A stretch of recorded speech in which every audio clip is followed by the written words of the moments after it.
We are joined on the phone today by musician Albert Bouchard. He is best known as the drummer for Blue Oyster Cult, but he's also got a new album out here. It's called Reimaginos, and he'll be playing that in its entirety coming up on a live stream on Saturday, April 10th. Albert, how's it going today? Great. Thank you so much for your time. No problem. Well, first of all, you've got a new album out here, Reimaginos. Can you tell the listeners a bit about it? What are the fans in store for? Okay, so this is actually a reimagining of a Blue Oyster Cult record from 1988. The last record they made on Columbia Records. So, and that record originally started out as my solo record, but then the record company, we took so long to do it. It's our own fault, but by the time the record was finished, the people who would sign me weren't working there anymore. So it was a whole new crew, and they were not interested in album-oriented rock. They just wanted singles. So, and this did not fit into that category. I mean, if Blue Oyster Cult ever did, we had, our singles were sort of accidents. We weren't trying to have a single, but they put it out. They cut it down from a double record to a single record and made us take off some of the songs, which, sort of messed up the story because it is a concept record that tells a more or less continuous story that all takes place in the 19th century. So in 2019, I started thinking, maybe I should redo, just do it myself over again, because one of the things that bothered me was that I'd never played most of the songs live. There was only maybe 3 songs were played live ever by anybody. So I was really thinking, what if I recorded the whole album and played it live? That would be great. So I had to make a record that did not involve, that I could go into a club with just my guitar and nobody, just myself, and go and play the entire record. So that was my idea. And, I did it in early 2020. I started it before the pandemic. And of course, then once I started really getting into it, everything was shut down. So most of the musicians contributed via the internet. But the fans seem to really like it, and I restored it to the original length and put back the songs. I put them in a more of an order that, flows with the story. And, now the Deco, my record company, is talking about making a comic book and, which would be, a predecessor to a movie or a play or a musical or something. Yeah. So who knows? The sky's the limit. Yeah, that's excellent. It's great you were able to go back and revisit it. I mean, because as you mentioned, I didn't realize how much weirdness, I guess, was surrounding the circumstances until I got into it with the original album. But it's great that you were able to get back there and do it the way that you wanted. Yeah. And the other thing is that, this record was conceived by Sandy Perlman, my manager and friend and producer. So, and songwriting partner. I think I probably wrote the first song anybody ever wrote with Sandy. He's done other songs with other people, but I was the first. And when it came out the way it came out, Sandy was disappointed. We were both disappointed. We were mad. I was mad at Sandy. He was mad at me. It was just like, it was supposed to be great. And it turned into like this crazy thing with everybody mad about it, except for Blue Oyster Cult. They were like, okay, whatever. We helped you out, Al. Don't, you can thank us later. Yeah. But so, and which, now of course I do, but when Sandy was in the hospital, before he passed away, I went to visit him and I promised him that I would do this. And of course that was 5 years ago. And I couldn't do it right away. It was like, one thing is that I was on tour with Blue Oyster Cult at the time. They had they had brought me back because it was the anniversary Sure. of the release of Agents of Fortune, our biggest selling record. So they wanted me to come back with them and play the song, all of those songs. So that's what I did. So I wasn't really prepared to do what I said I would do to for Sandy. But I also thought that I didn't realize he was gonna expire. I thought that he would be around to help me out with it, but then he wasn't. And I was like, I don't know how I feel about like taking the reins. He's always been my partner on this. And then after a while I said, yeah, well, if I don't do it, who was going to do it? So I talked myself into it. Awesome. Yeah, it's definitely a great tribute. And, as you mentioned, it's been out for a little while and it's back on the charts even. You got some great reviews and everyone seems to be really into it. And Yeah. No, I'm working on a follow-up now because that was the other thing that I told him is because we had written some songs for Imaginos 2, Bombs Over Germany, which was going to include some of the songs from Secret Treaties, like ME262 or from Tyranny, like Seven Screaming Disbusters. Those songs was supposed to be on the follow-up. But there was other songs that we wrote too, and there was one that we never finished, and I was like, you got to help me finish this, And of course, I had to finish it myself, but, it was weird. I had an interview, last week, I guess, last Friday or something. And it was with a psychic. And the psychic had it was like playing the part of Sandy Proman. It was so bizarre. Wow. It was,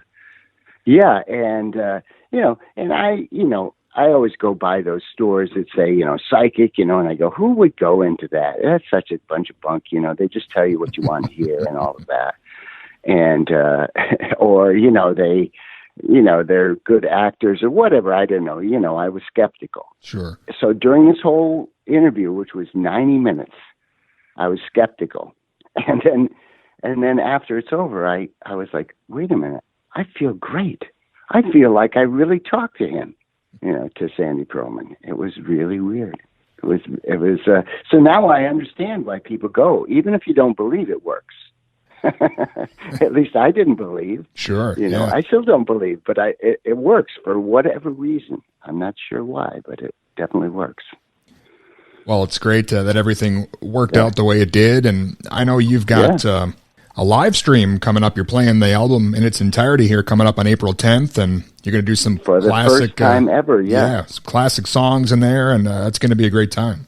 Oh yeah, it's going to be great. We had a Zoom meeting yesterday with the production team to advance, with the camera guys and the lighting and the audio, and figuring out all the frame rates and all this other stuff, all this technical stuff. So, and I was just, I want to do it like this, and I have 3 guitars that I'm going to be switching off between and all this other stuff. So, guitar tech, so. It's going to be great. I think it's, I've done some others, but they're just from my living room and totally casual, it's not, this is like a production. This is going to be like a live show. Sure. So, yeah.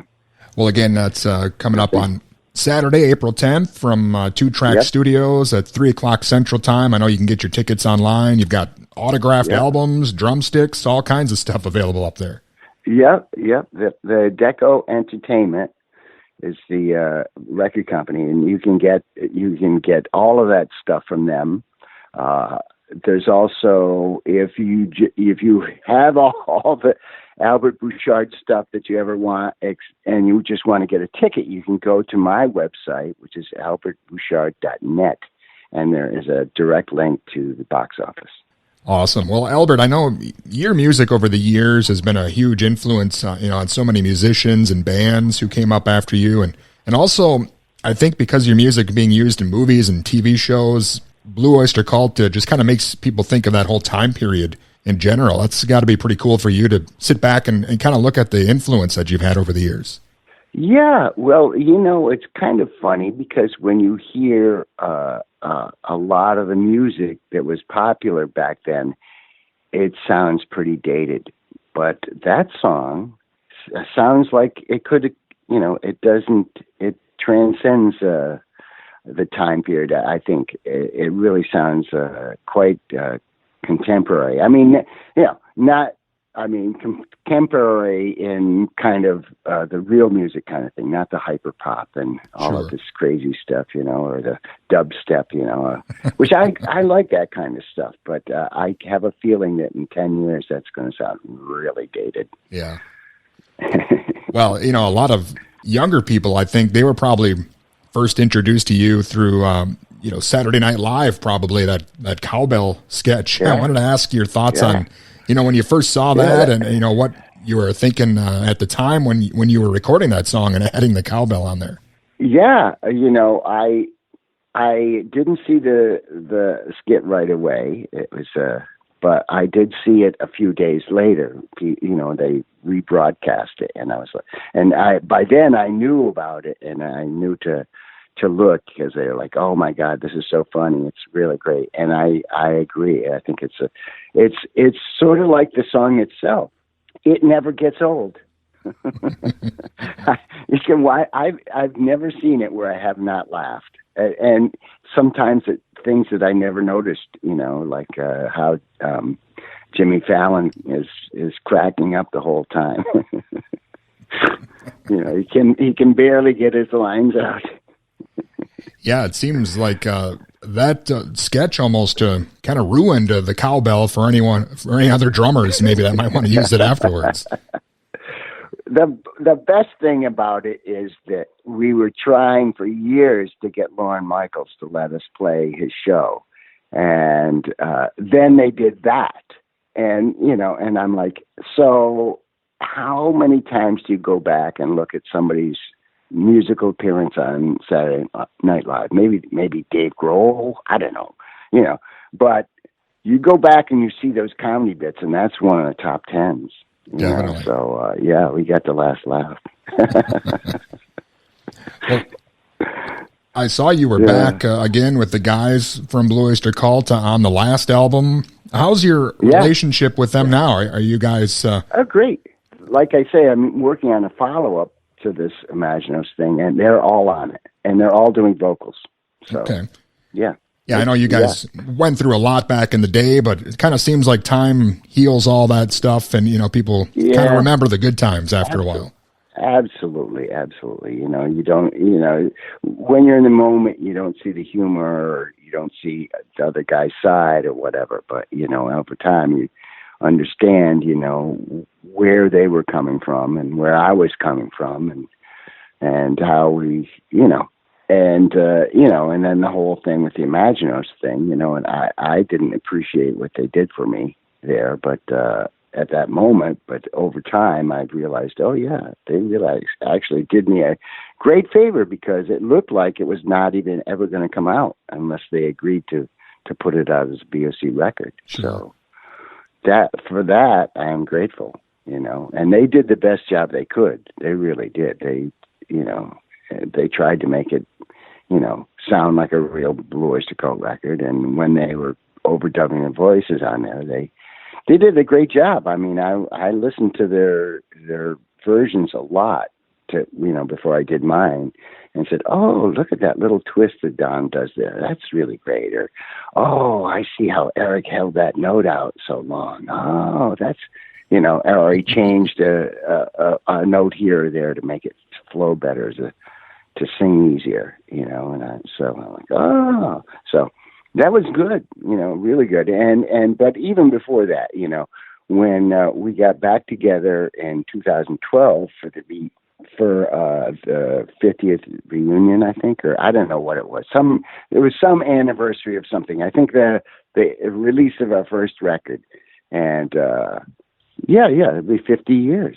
Wow, 50 years in the beginning. So that was a great thing where we played, and I hung around with them and had a good time. And then, a few years later, they took me on tour in 2016, and I got to spend a few weeks with them, and that was really great. It was just like old times. Yeah. Being goofy and all of that stuff, and reminiscing about all the crazy things we did. It was great. It was great. It's like, being like old friends, like we really were and still are. Yeah, that's excellent. And of course, we mentioned all the influence and, the hit singles and everything you guys have gone through. And still, Blue Oyster Cult is not in the Rock and Roll Hall of Fame. What are your thoughts on that? Does that mean anything to you, or does that bother you at all? Nah. I mean, there are so many great acts that are not in there, and it's just, that's how it is. I don't feel offended at all. It's like just how it is. I get mad that other people aren't in there. That should be. Sure. I'm not sure. I haven't even really paid attention the past year because I'm just on my own trip now. So. It's like whatever they do, it's fine. I love the museum, by the way, in Cleveland. That's a fantastic place to visit. Just really great. I'm glad it's there, and they do a great job. And they're all super nice and everything. I played there a few times, so yeah. But as far as being in the hall, I don't know. Whatever. Let them decide. It's not up to me. I know Dennis Dunaway is in there, and he votes for me every time. And my buddy David Frick is, he votes for me every time. But they, we haven't even ever been nominated, so it's probably a long shot. The Hall of Fame really does favor West Coast bands. I think that's part of the problem is that they just don't like East Coast artists. Is Vanilla Fudge in there? No, hell no. Right. Is all these guys that I used to play with, UFO in there? Definitely not. No. There's all these great bands, great hard rocking bands that they'd rather put some rappers or something. It's all about, how many records they sell, or whatever. But, is Bob Seger in there? I don't think so. I don't know. But, it's like I say, there's so many great artists that aren't there. It doesn't bother me. I feel like there's just as many great artists not in there as there's great ones. Right. You got your own stuff going on, of course, so I'm sure it'll happen eventually. But again, Reimaginos is out, and you've got the live stream concert coming up on April 10th. Is there anything else maybe we should watch out for that's in the works? Well, I am playing with the Dictators, punk rock group, the Dictators, who've reformed with me as the drummer, and co-songwriter. So we're working. Andy Chernoff, who's the leader, he's releasing a single every couple months, and he's going to do that for until the fall, and then sometime early 2020, going to release a whole record, and we're going to actually play some gigs. So that's going to be fun too. Looking forward to that. Again, Albert, thank you so much for your time. It's been an honor speaking with you, and I'm looking forward to the show coming up on Saturday. Great. Well, thank you. Thanks for having me. And again, that was Albert Bouchard from Blue Oyster Cult. His new solo album, Reimaginos, is out now, and he'll be playing that in its entirety during a live stream coming up on April 10th. You can get tickets online. It's coming up 3 o'clock Central Time on Saturday, April 10th from 2 Tracks Studios.